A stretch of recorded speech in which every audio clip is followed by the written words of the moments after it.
സംസ്ഥാനത്ത് പ്രളയ മുന്നറിയിപ്പ് നൽകുന്നതിൽ സംസ്ഥാന സർക്കാർ ഗുരുതര വീഴ്ച വരുത്തിയതായി വിമർശനം ഉയരുകയാണ്. കേന്ദ്രം കൃത്യമായ അറിയിപ്പ് നൽകിയെന്ന് അവകാശപ്പെടുമ്പോൾ ദുരന്തബാധിത ജില്ലകളിൽ റെഡ് അലർട്ട് പ്രഖ്യാപിക്കാൻ പോലും തയ്യാറായിരുന്നില്ല. റാന്നിയിലേത് സർക്കാർ സ്പോൺസേർഡ് ദുരിതമെന്നാണ് ഉയരുന്ന വിമർശനം.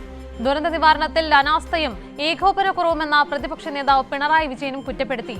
അതിരൂക്ഷമായ സാഹചര്യങ്ങൾ മനസ്സിലാക്കി ഇടപെടാനും ജനങ്ങളെ സഹായിക്കാനുമുള്ള ഉത്തരവാദിത്തം നിറവേറ്റാൻ സർക്കാരിനാവണമെന്ന് എം വി ഗോവിന്ദൻ മാസ്റ്ററും വിമർശിച്ചു. റിപ്പോർട്ടിലേക്ക്.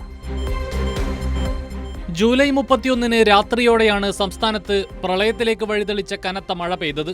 എന്നാൽ അന്ന് ഇടുക്കി, പത്തനംതിട്ട, കോട്ടയം ജില്ലകളിൽ ഉൾപ്പെടെ സംസ്ഥാന ദുരന്ത നിവാരണ അതോറിറ്റി നൽകിയത് ഓറഞ്ച് അലർട്ട് മാത്രം. അതിതീവ്ര മഴയുണ്ടാകും എന്ന മുന്നറിയിപ്പ് പോലും സംസ്ഥാന സർക്കാർ നൽകിയില്ല. എന്നാൽ കേന്ദ്രം കൃത്യമായ മുന്നറിയിപ്പ് നൽകിയിരുന്നുവെന്ന് കേന്ദ്ര കാലാവസ്ഥാ നിരീക്ഷണ കേന്ദ്രം ശാസ്ത്രജ്ഞൻ അഖിൽ ശ്രീവാസ്തവ വ്യക്തമാക്കുന്നു. There was extremely heavy rainfall activity. Whenever extremely heavy rainfall activity is there, this kind of water logging usually is seen.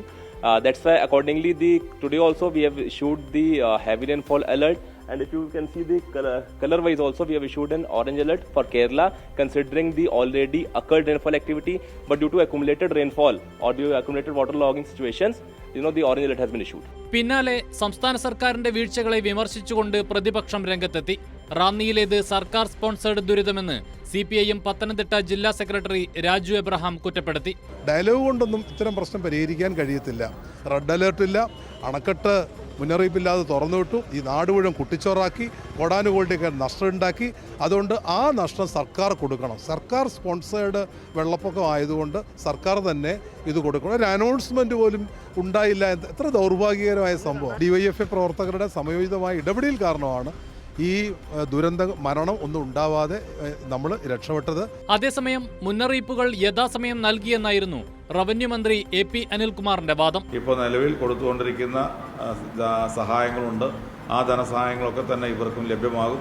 അതുപോലെ തന്നെ വീട് നഷ്ടപ്പെട്ടവർക്കും, അത് വീട് പൂർണ്ണമായി നഷ്ടപ്പെട്ടവരായാലും ഭാഗികമായി നഷ്ടപ്പെട്ടവരായാലും കൃഷിനാശം സംഭവിച്ചവരായാലും, അതുപോലെ ഇപ്രാവശ്യം വന്നിട്ടുണ്ടായ ഒരു കാര്യം, വലിയ രീതിയിൽ കന്നുകാലികൾ നഷ്ടപ്പെട്ട കാര്യങ്ങൾ റിപ്പോർട്ട് ചെയ്തിട്ടുണ്ട്. അത്തരം കാര്യങ്ങളിലൊക്കെ കൊടുക്കാൻ കഴിയുന്ന പരമാവധി സഹായം ഗവൺമെന്റ് കൊടുക്കും. പിന്നാലെ പ്രളയാനന്തര പ്രവർത്തനങ്ങളിൽ ഉൾപ്പെടെ സംസ്ഥാന സർക്കാരിന്റെ അനാസ്ഥ തുറന്നുകാട്ടി പ്രതിപക്ഷ നേതാവ് പിണറായി വിജയനും രംഗത്തെത്തി. ദുരന്ത നിവാരണത്തിലെ അനാസ്ഥയും ഏകോപനക്കുറവും മൂലം ജനങ്ങൾ ദുരിതം അനുഭവിക്കുന്നത് അനുവദിക്കാനാവില്ലെന്ന് പ്രതിപക്ഷ നേതാവ് മുന്നറിയിപ്പ് നൽകി. ഇതിനിടെ സംസ്ഥാനത്താകെ ജനങ്ങൾ പ്രളയ ദുരിതം അനുഭവിക്കുമ്പോൾ മുഖ്യമന്ത്രി സർക്കാർ ഹെലികോപ്റ്ററിൽ ഭാര്യാപിതാവിനെ കാണാൻ പോയതും മലപ്പുറം പൊന്നാനിയിൽ അത്താഴ വിരുന്നിൽ പങ്കെടുത്തതുമെല്ലാം വലിയ വിമർശനത്തിന് ഇടയാക്കിയിരുന്നു. കൈരളി ന്യൂസ്, തിരുവനന്തപുരം.